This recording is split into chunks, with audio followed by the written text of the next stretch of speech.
Welcome to Chapter 11 on the foundations of combinational circuits. Suppose we have a Boolean function and we want to represent it and perhaps implement it in hardware. What are the options that we have? One option is to employ truth tables.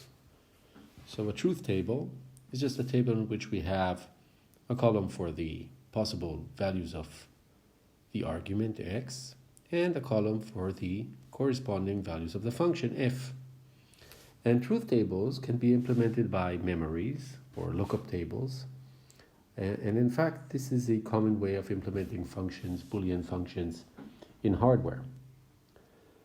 Suppose that we represent the Boolean function using a sum of products. This is the sum of products. We have ORs and below that we have ANDs. Then we could use what is known as programmable logic arrays to implement these formulas. In general, if you have a Boolean formula, you can build a circuit which corresponds to the parse tree of the formula with gates in the internal nodes such as AND and ORs and whatnot to implement the function. The general situation is that of combinational circuits, and this is the topic of this chapter. So recall that we have analog signals and digital signals, where an analog signal is a function from time to the reals, and a digital signal is a function from time to 0, 1, or non-logical. And we say that a digital signal d of t is logical at time t if its value is either 0 or 1. Namely, it is not the case that it is non-logical. A digital signal is logically stable during an interval I if the value of d during this interval is constant and logical. It will be 0 or 1 throughout the whole interval. Now, when we look at combinational circuits from a digital approach, we're interested in the value of the outputs only when the inputs have a logical value, and we insist that the logical inputs eventually imply logical outputs. How long does it take for the outputs to become logically stable? That would be an interesting question in the context of combinational circuits. So consider we have a gate G with two inputs, x1 and x2, and output y. And we are only interested in the digital interpretations of x1, x2, and y. So we regard the signals in the inputs and in the outputs as digital signals. A terminal is just a general name for the point to which you connect inputs or you read the outputs of the gate. These are marked here in this schematic as the green points. And we denote the value of y at time t by y of t, and recall we are referring to it as a digital signal, namely y of t will be either 0, 1, or non-logical. What do we want to achieve? We want to specify the functionality of a Boolean gate, G, by a Boolean function, and this resembles what we had with Boolean formulas, that we wanted to have some Boolean function that corresponds to every formula. We want to define when a combinational gate is consistent, namely when its behavior is indeed specified by a Boolean function. And we want to say how long this takes until the circuit becomes consistent. We refer to this time as the propagation delay of the gate. So let's define what propagation delay is. So first of all, we have a gate G with inputs x1, x2, and output y, and we have a Boolean function b, and we will say that G is consistent with the function b at time t if the output equals the value of the function with the arguments x1 and x2, which are read from the inputs. Okay, so assume, for example, that G is an AND gate, And now one of the input changes from 1 to 0. Then it may take time until y reflects this change of x1. So then, until that happened, we will not have consistency. So you cannot expect a gate to be always consistent with a Boolean function. There are transitions during which the output does not reflect the application of the Boolean function on the inputs. Okay? The propagation delay of a combinational gate is denoted by TPD, and it has to satisfy the following.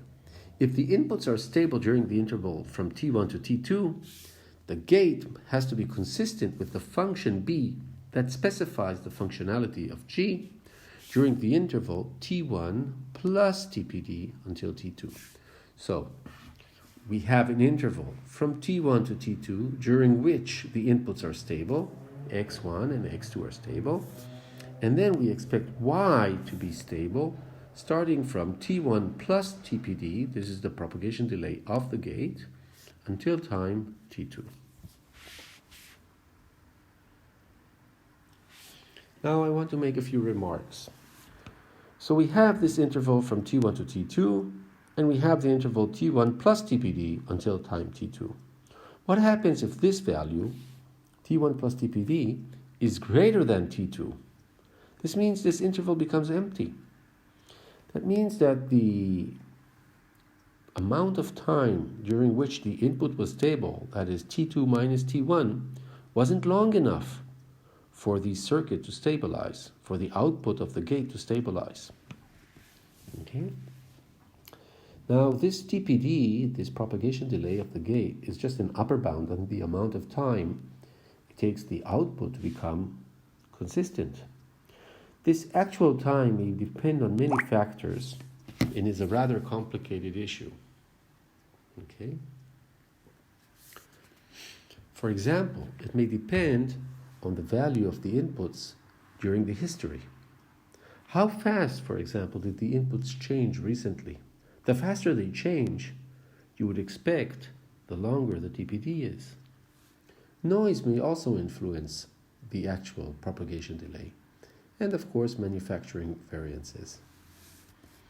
It is important when we talk about the propagation delay of a gate that if we're pessimistic, namely if we assume that the gate is slower than what it actually is, it will not cause a mistake in the bigger circuit that uses this gate. Okay, so it's just a pessimistic assumption. We know that for sure the output will stabilize by this time. It may have stabilized earlier, but that will not cause an error. Okay. Now, if we have a circuit that is composed of many gates, we would like to analyze the time it takes the final output to stabilize. And of course, the tighter our upper bounds are, the smaller the values that we attach to the propagation delays. Because we do, for example, some more refined analysis of their delay, the tighter the bounds will be about the timing analysis that we will derive. Okay? Now I want to define also what contamination delay is. So recall the cartoon characters that run over a cliff, and they continue running, and then it takes them some time to notice that in fact they're over the cliff, and then they start falling. So in the cartoon they run, and then some time elapses until they start falling. The analog of this situation is called the contamination delay. So what happens in a digital circuit is that the inputs change, but the output remains the same for a while due to, for example, capacitance of the output. It takes time until it discharges or charges, and that is called the contamination delay. So the contamination delay is a lower bound on the amount of time that the output of a consistent gate remains stable after its inputs stop being stable. I will depict this in a diagram shortly. Now, I just want to point out that we will use the most pessimistic assumption, namely that the minute you run over the cliff, you start falling. Okay, so we will assume that the contamination delay throughout this course, we will usually assume that the contamination delay is 0. Okay, this will only make life harder for us, not easy. Okay, so let's depict what the propagation delay and the contamination delay are. So in this diagram, what the x-axis signifies is time. In here we have the inputs, and here we have the outputs. And the outputs are colored, or the inputs are colored red and green. Green means that the signal is logical throughout the whole interval, and therefore stable.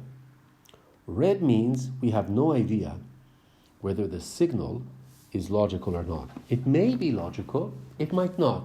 It may fluctuate between 0, non-logical 1, non-logical 0, back and forth as many times as you wish. We have no assumptions about the value of the inputs during the red intervals. During the green intervals, we know for sure that the inputs are stable and logical. Okay, so these are the inputs, and this is time t1. Let's mark it. This is time t1, and this is time t2. Very good. At time t1, we know for sure that the inputs become logical and remain stable until time t2. Our gate has a propagation delay denoted by TPD. So, starting the t1, we wait an extra TPD time units until the output becomes logical and stable, and it will remain stable until time t2.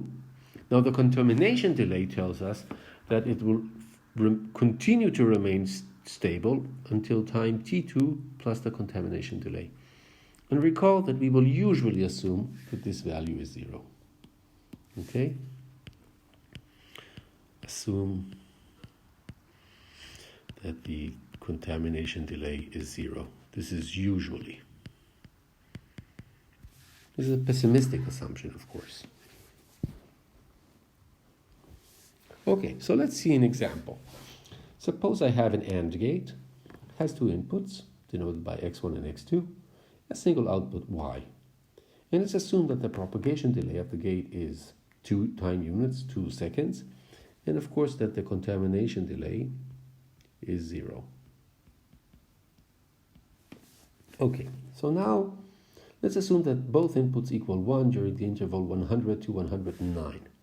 So here is x1, here is x2, this is time 100, this is time 109, and both of the signals equal 1. What can we say about y? Well, both inputs stabilized at time 100. The AND gate has a TPD of 2 seconds, so it would take 2 seconds at most until y becomes logical, and will remain logical until time 109. What will be the value of y? It will be the AND of the two inputs. Both inputs equal 1, so the AND output equals 1. Okay, now let's assume that x1 remains stable until time 115. x2, on the other hand, for 1 second, we're not sure that it's logical anymore. Okay, this is what happens during the interval from 109 to 110. Okay, so let's assume, even pessimistically, that it becomes non-logical. And then starting time 110 until time 115, let's assume that x2 is 0. So you see the transition of x2 from 1 to 0 involved being non-logical for 1 second. Good. What can we say about the output? Well, x2 here became non-logical. Therefore, y immediately becomes non-logical, or we don't know whether it's logical or not, so we mark it as red. Now, x2 stabilizes at time 110, so we have to wait 2 seconds until we're sure that y becomes stable at time 112. The inputs are 1 and 0, therefore the output is 0. Okay. Let's continue. Let's assume that x1 becomes non-logical at time 115 until 116, and then it stabilizes again on a 1 until time 120. x2, on the other hand, remains stable and 0 throughout the interval 115 until 120. What can we say about y? Well, x1 is non-logical, so y immediately becomes non-logical.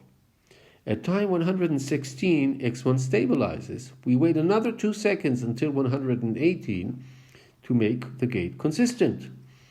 The end of 1 and a 0 is a 0, and we see that y remains 0 until time 120. Now, let's look at the Boolean function AND. Suppose I look at the Boolean function AND, and I know that the first argument is 0, and I don't know what the second argument is. What can I say about the output? Well, you may be tempted to say that the output has to equal 0. This is, of course, true in the digital world. But what happens if the second input is non-logical? What is the AND of a 0 and a non-logical input? Is it, in fact, 0? Now, our formalism does not imply that the AND of a 0 with a non-logical signal is a 0. Such an assumption may hold, but it depends on the technology that you use for implementing the AND gate. For example, if you look at the implementation of a NAND gate in CMOS technology, you can see that the output is 0 if one of the outputs is 1, even if the other input is non-logical. But that's a peculiarity of CMOS NAND gates. Okay? Now, if you would like to use these type of assumptions, that for certain inputs, you know the outputs regardless of the other inputs, then you are making your life very complicated, because it complicates timing analysis, because now the delay will depend on the analog values of the signals. And in particular, instead of analyzing analyzing delays in linear time, the timing analysis under such assumptions will become an NP-hard task, because you'll have to know whether this value, this bit, ever attains the value 0 or 1. Okay? Good. So we want to define combinational circuits, and our building blocks will be combinational gates, such as inverters, OR gates, NOR gates, etc. And of course, things that connect them together, wires and nets. Okay. So the basic gates we consider are inverters, OR, NOR, AND, NAND, all these gates we talked about. And all these gates have a single output. They're characterized by having a single output. And we refer to the inputs and the outputs of a gate as terminal, ports, or even pins. The fan-in of a gate is the number of inputs of the gate. That is the number of bits in the domain of the Boolean function that specifies the functionality of the gate. Basic gates have constant fan-in, 2 or 3. An inverter has fan-in 1, an OR has fan-in 2, and a multiplexer has fan-in 3. Now I want to emphasize that the fan-out is not the number of output ports of a gate, it's another thing. We'll talk about it shortly. Okay, so here's our gate. It has fan-in, so it has n input ports, and it has k outputs, out 1 up to out k. And the terminals of G are its inputs plus its outputs, union its outputs. Okay, let's introduce 2 new types of gates. These are just gates that make our life clean. These are input gates and output gates. So suppose you have your circuit and you have inputs to the circuit and outputs to the circuit. Where do these inputs come from? So what we do is we introduce these special gates called an input gate, and we say it feeds Xi. And we also introduce output gates, and we say this output gate reads Yi. Okay? So the input gates and the output gates are just a way of connecting to the external world. Notice that an input gate has 0 fan-in and 1 output, and an output gate has 1 input and 0 outputs.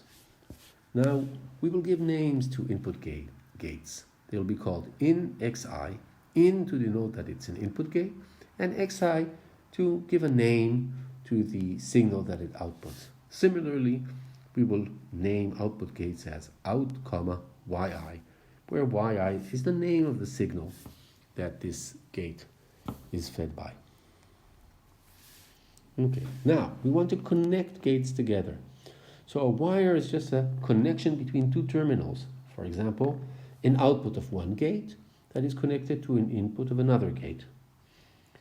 In the zero noise model, the signals at both ends of a wire are identical. Now, often we like to connect many terminals together. Okay, maybe in many inputs of different gates to an output of another gate, for example. Okay, so how do we do that? How do we describe a situation where we connect several terminals together? For this purpose, we introduce the notion of a net. A net is simply a subset of terminals that are connected by wires. So I have here 3 gates. In each gate I have this green terminal, and I connect these 3 terminals together. Okay? We denote networks usually by capital letters such as N, and the fan out of a net N is the number of input terminals that are contained in N. Okay, so we count input terminals in the network, and that will be the fan out of the network. Okay, now we can draw nets in many ways. What we have here is a depiction of an inverter. This inverter has 1 input and 1 output, and this output feeds 4 inputs of different inverters. Now you see, I drew this inverter which feeds 4 inverters in 3 different ways. But all of these situations are equivalent. In all of these cases, the network consists of the output terminal of the left inverter and the 4 input terminals of the inverters on the right. Okay? So the same terminals take part in the network, participate in the net in all of these cases, and therefore all these circuits from our point of view are identical. We're not interested in the question of how exactly you depict the network, the net, I should say, rather than the network, the net. Okay, now, how do we define the digital signal in a net at time t? You have many terminals, and they're maybe far away from each other, and why should they agree? Okay, so we solve this problem by defining the value of n of t to be logical only if there is an agreement among all the digital interpretations of the analog signals in all the terminals of the net. If there's no agreement, then we simply define n of t to be non-logical. Now, the easiest way to achieve agreement in a net is to have a single output terminal in the net. So there's one gate whose output terminal is connected to the net, and all the other terminals are input terminals. Okay? Now you notice that when I draw such a net, this is an AND gate, by the way, and this is an NAND gate, by the way. It's not important, it's just a gate. And these are the input terminals of the AND, this is the output terminal, these are the input terminals of the NAND, and this is the output terminal of the NAND. Now you see, when I look at such a wire that connects the output terminal to the input terminal, I assume that there is a direction, that the signal flows in a certain direction. And by direction, I mean causality. Namely, the output of this gate determines the input of this gate. Okay? Now, how does a wire have a direction? A wire is nothing but a conductor. So, if it is a conducting wire, why would it have a direction? And the answer is because of the way these gates are implemented. Recall that when we spoke about CMOS gates, the output of the gate was connected via a resistor either to the 5 volts or to the 0 volts. The input of a gate, on the other hand, was connected to the gates of the transistors, which were capacitors. So what happens when you connect the output of one gate to the input of another gate, this would be the output of the first gate, the input of the second gate, what happens is that you have a capacitor connected via a resistor, say to 5 volts. And clearly, the value of this output determines the value of the input, which is the voltage across this capacitor. Okay, so this is how you achieve direction in a digital circuit. This value determines the value over here. The output dictates the value of the input. Okay, so you get direction. Even though the material which connects the output of this gate to the input of this gate, say, is just a copper wire, it doesn't have any feeling of orientation.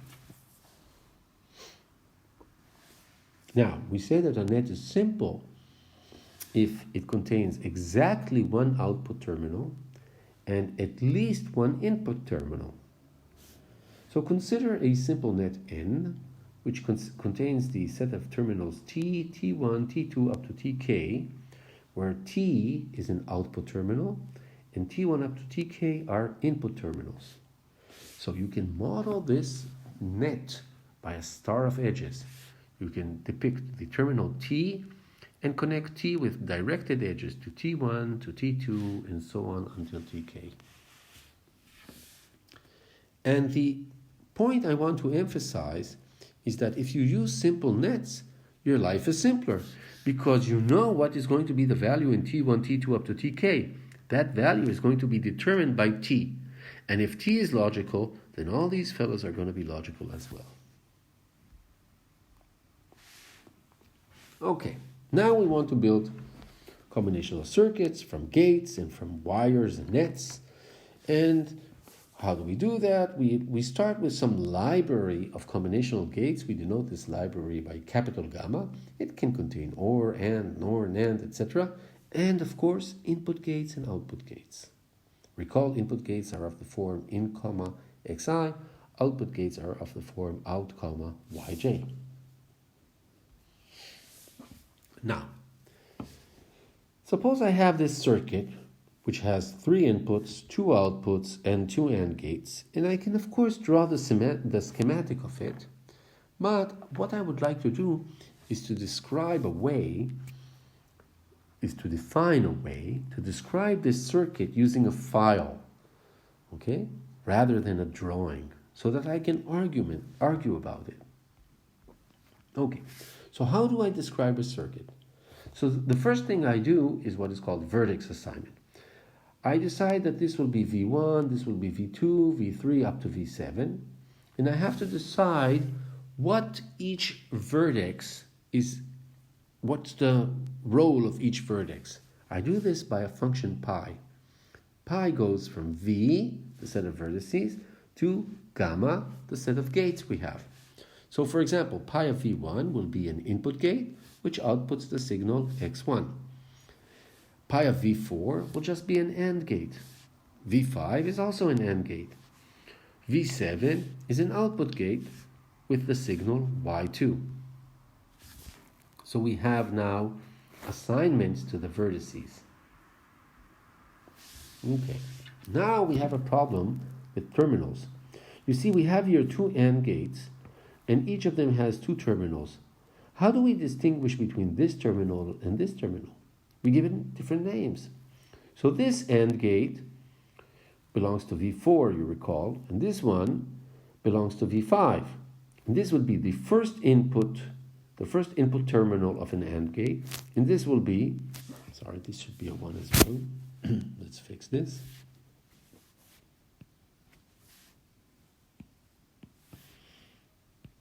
And this is the first input terminal of this AND gate.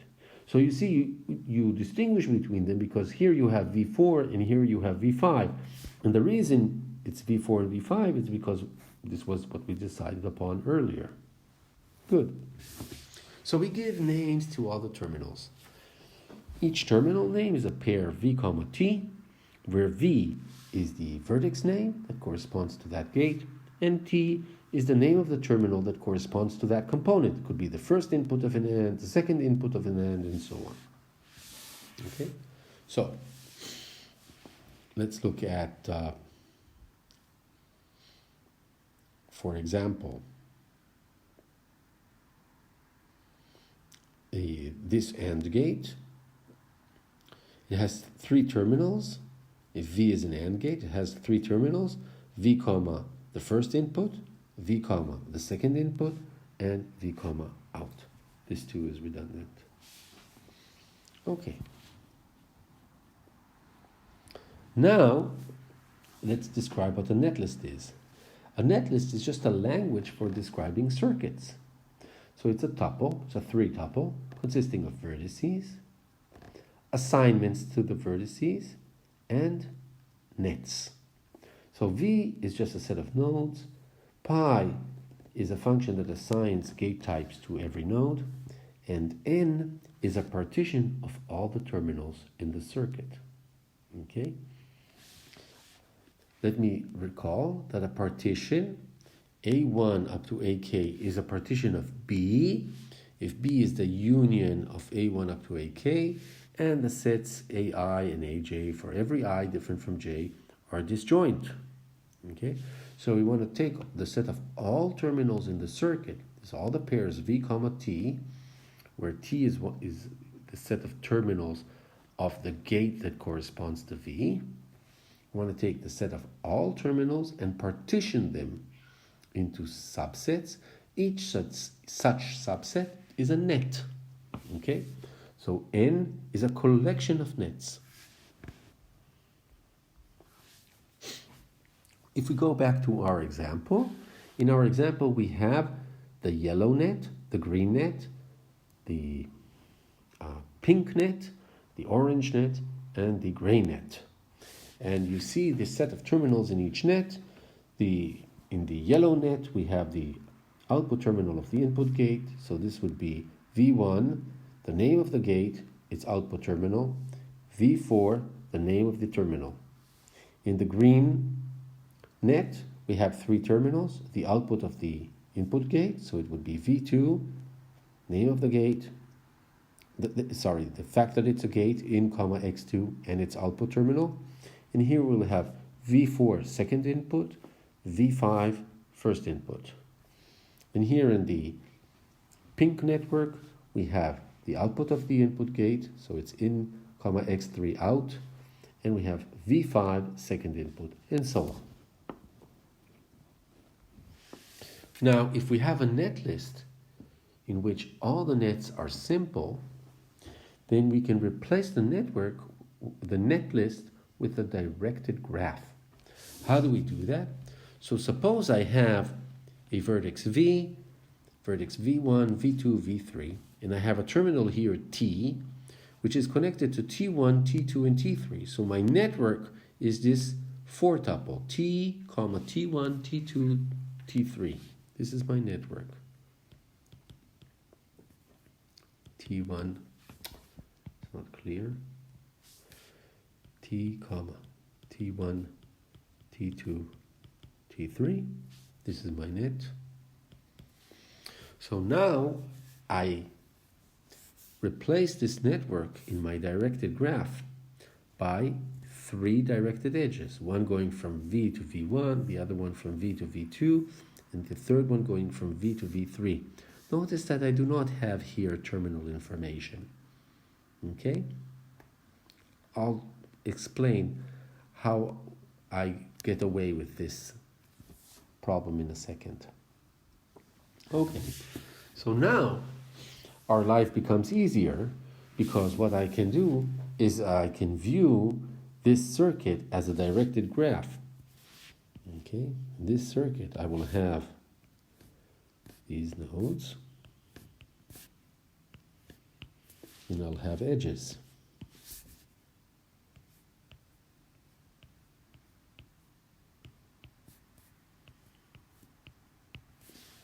let's just give names to the nodes. This is V1, V2, V3, V4, V5, V6, V7. Okay, so I replaced the netlist with a directed graph, and I was able to do that because all the nets are simple. Okay, once you do this transition from a netlist to a directed graph, you may run into two strange situations. The first situation is a self loop, where an output terminal feeds an input terminal of the same gate. And the second situation is when you have two output terminals of a gate feed two input terminals of another gate. So this situation is called the self loop, and this situation is called parallel edges. We want to define what makes a netlist into a combinational circuit. So we say that a netlist is a combinational circuit if it satisfies two conditions. One is every net is simple, and the directed graph that corresponds to the net is acyclic. Now, the question that you may ask is it easy to check that a given netlist is indeed a combinational circuit?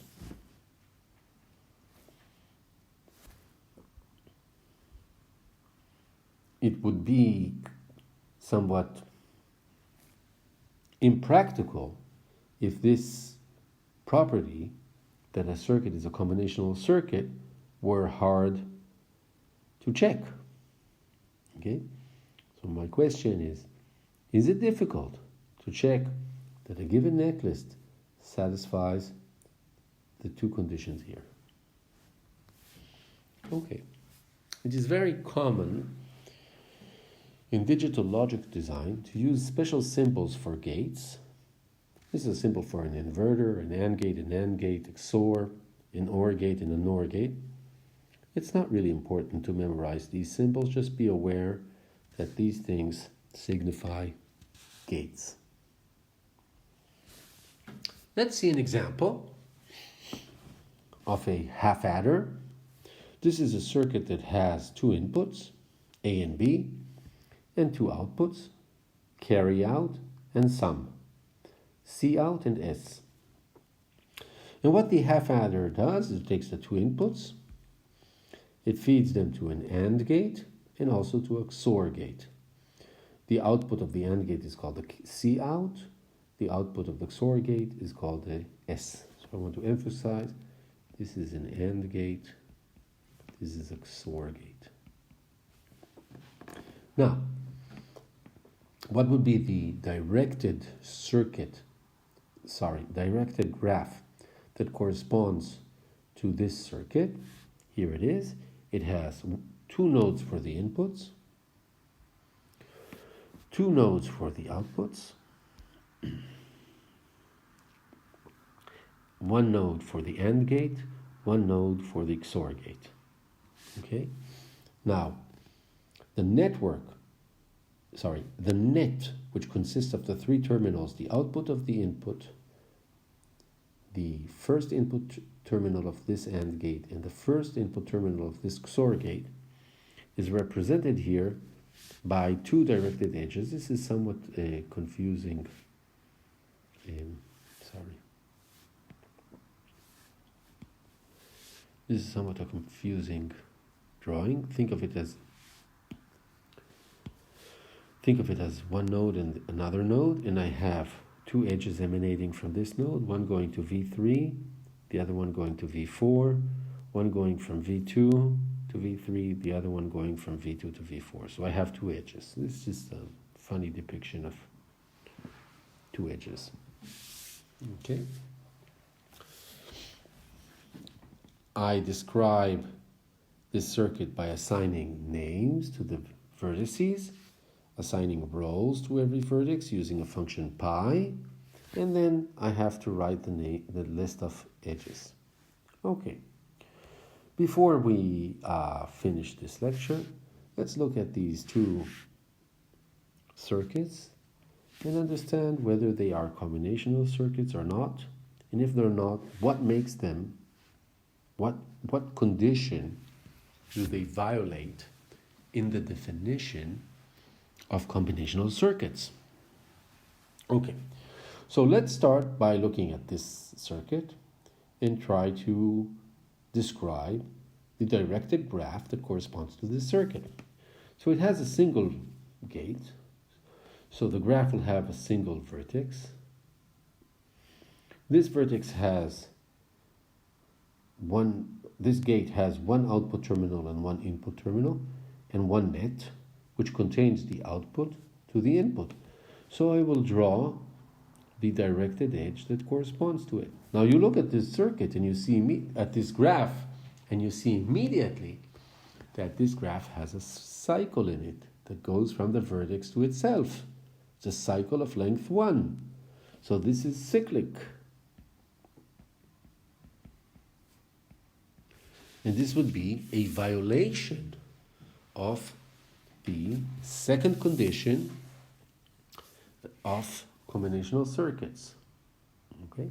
Now let's look at this circuit and try to understand, is it a combinational circuit or not? Well, first of all, it's quite easy to see that the resulting graph is not going to be cyclic. Okay, so the problem in the right-hand circuit is not that it has a cycle. Okay, let's focus on these three gates and look at their corresponding vertices. And we see that we have a net, that connects these three terminals together, right? But what can we say about this net?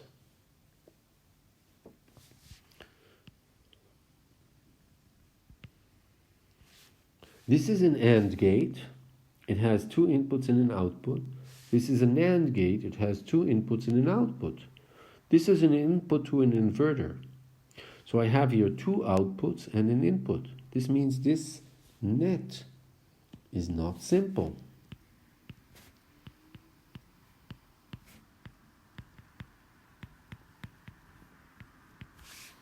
It violates the first condition of the definition of combinational circuits, namely, it has a net which is not simple. Now, what is the problem with a net which is not simple? If we were to try to draw the directed graph here, we would run into a problem, and this is a problem that this node, which is an inverter, gets instructions from two fellows. Now, who does it follow? Does it follow the first one or the second one?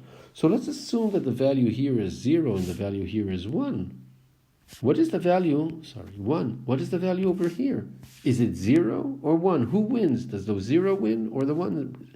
And then this would be a very bad situation for multiple reasons. First of all, we have here logical signals which lead to something which might not be logical.